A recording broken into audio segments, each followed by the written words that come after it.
Bonjour, hi there, salam alaikum, bote habari gani. J'espère que vous allez bien la famille, j'espère que vous avez passé une excellente journée. J'espère que tout se passe bien à cette fin d'année, j'espère que vous j'espère que tout se déroule bien. Vous préparez à la fête de fin d'année et tout ce qui prépare Noël aussi. J'espère que vous vous préparez bien. Et moi, je vais super bien, tout se passe bien. On a la neige de Noël au Québec, donc tout se passe bien. Donc, je reviens aujourd'hui avec une courte vidéo. Donc, c'est un témoignage en tout cas qui est personnel. Enfin, même les personnes que je connais qui ont immigré une fois dans leur vie ou qui ont passé beaucoup de temps dans un pays étranger qui n'est pas, qui n'est pas le leur en tout cas, ils ont dû faire face à cette vérité que je vais vous dire.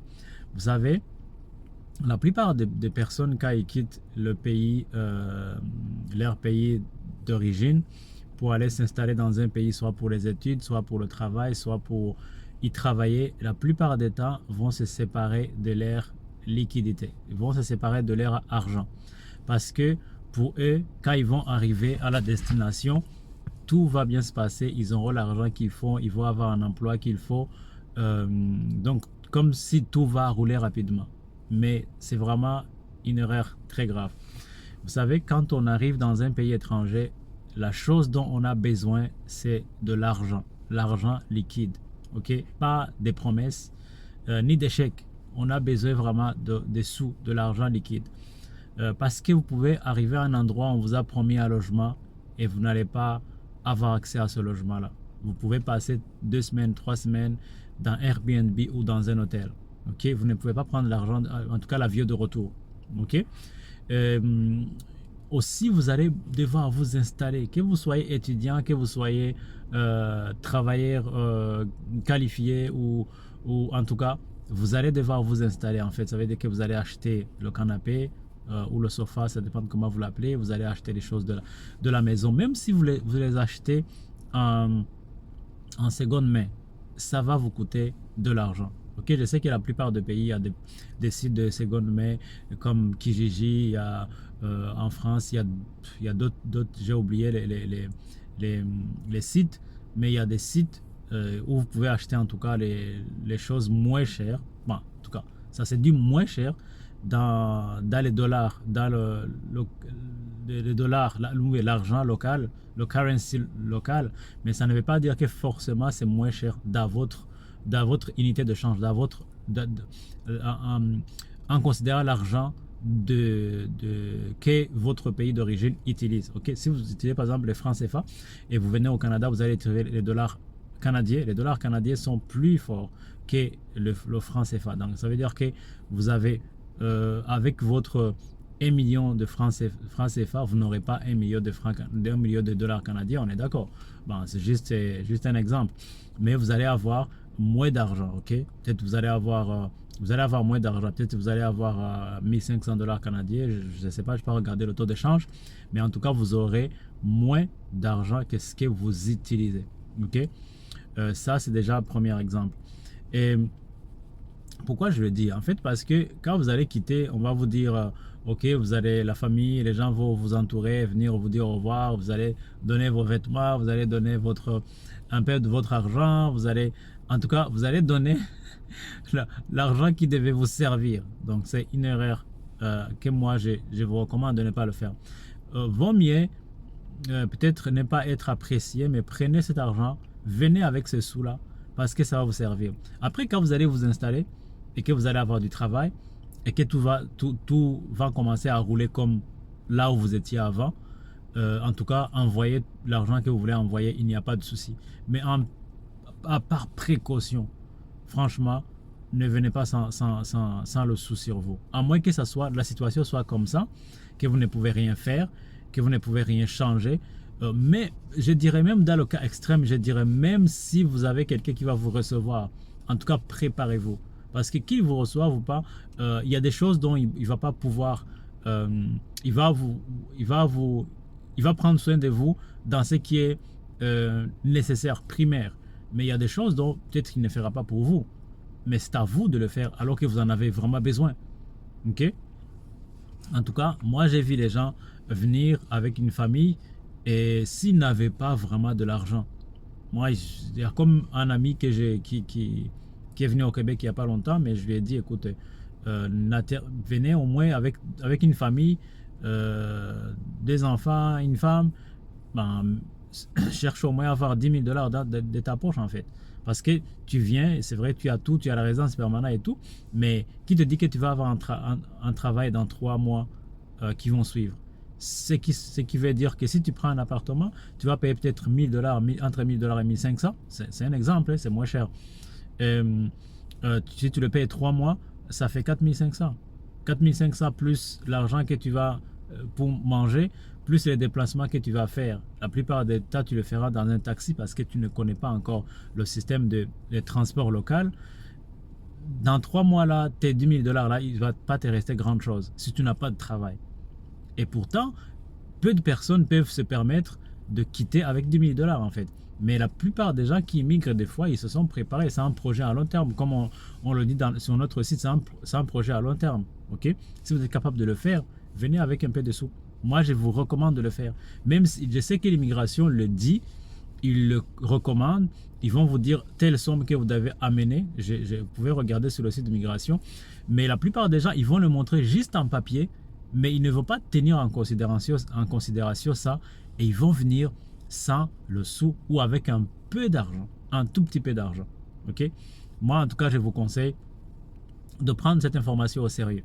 De prendre cette information au sérieux et venez avec de l'argent. Ok? Ça va vous aider dans votre installation. Ça en vaut à de votre honneur aussi. De votre honneur et que personne ne vous prenne en charge sur des choses dont vous ne devez pas peut-être lui donner accès à ces informations-là. Vous voyez ce que je veux dire? Deuxième information que j'allais vous dire, je reviens encore une fois sur ce que je disais. Disons, par exemple, l'hiver. Quand vous venez ici l'hiver, la veste, seulement le manteau va vous coûter minimum 200 $. Les chaussures, les bottes vont vous coûter minimum 200 $. Imagine-toi, tu as 3 personnes sur ta responsabilité. Boum, c'est rapide, sans même commencer à s'installer. C'est rapide, ça va très vite. Les vêtements d'hiver, c'est beaucoup de choses en fait qu'il faut prendre en considération. Ok? Deuxième des choses, avant de venir, je sais que la plupart des gens, quand ils préparent le projet d'immigration, ils ne le disent pas à beaucoup de personnes, y compris moi-même dans mon cas. Je ne l'ai pas dit beaucoup. Je sais qu'il y a peut-être les gens qui n'ont pas compris pourquoi je ne l'ai pas dit. Mais c'est tellement une information que vous n'êtes pas sûr à 100%. Ce n'est pas de A plus B. Ce n'est pas de 1 plus 1 égale 2. En fait, vous avez tellement des échanges avec l'administration du pays dans lequel vous voulez vous installer que vous n'avez aucune assurance. Ok?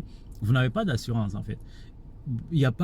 Ce n'est pas, je vous donne tel document, vous me rendez ça. Ce n'est pas une science exacte. Ben, maintenant, si vous commencez à dire, oh, dans les 6 mois qui vont venir, je vais partir, je vais aller aux États-Unis, je vais aller m'installer à Congo-Kinshasa, je vais aller à Nairobi, je vais dire, l'immigration, c'est pas seulement venir ici. Il y en a même qui quittent les pays nordiques pour aller s'installer dans les pays du Sud, dans les pays de l'Afrique.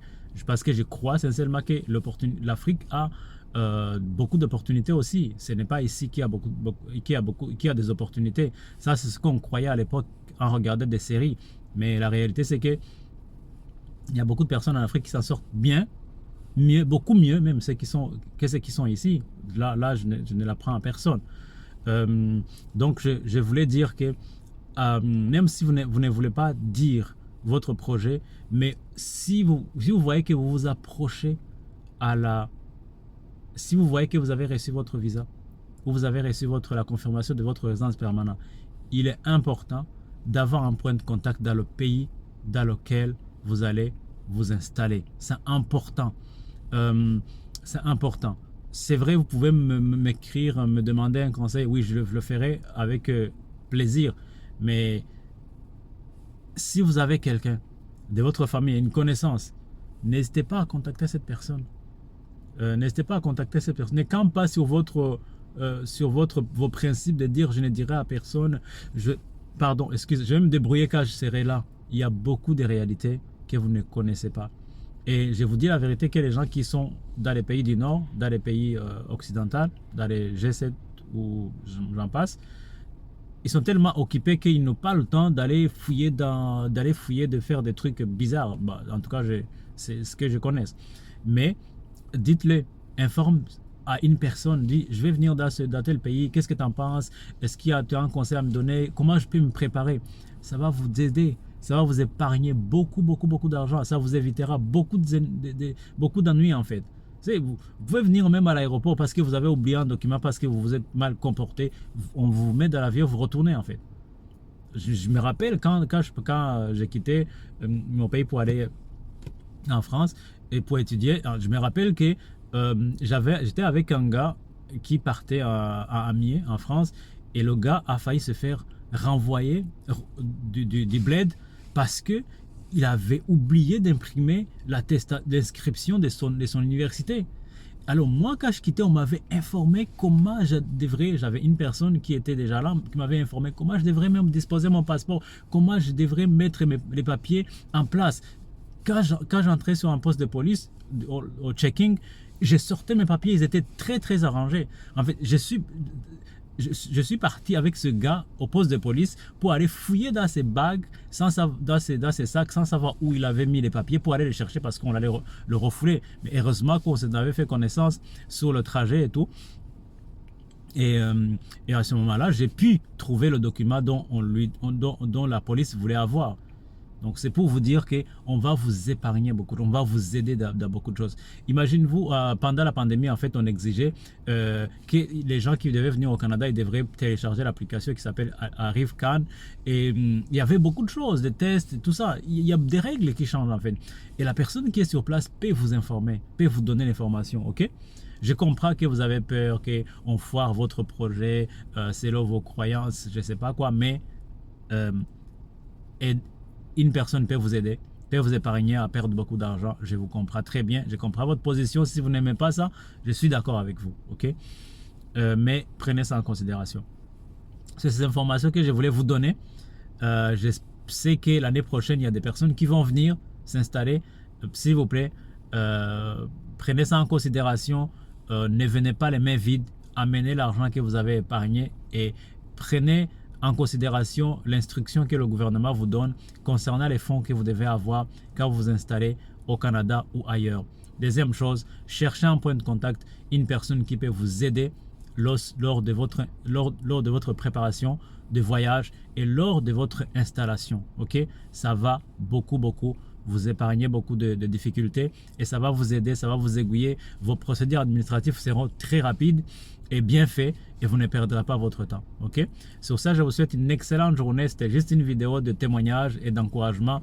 N'oubliez pas de liker, de partager, de commenter. Si vous avez des questions que vous pouvez me poser aussi en commentaire, je répondrai avec plaisir.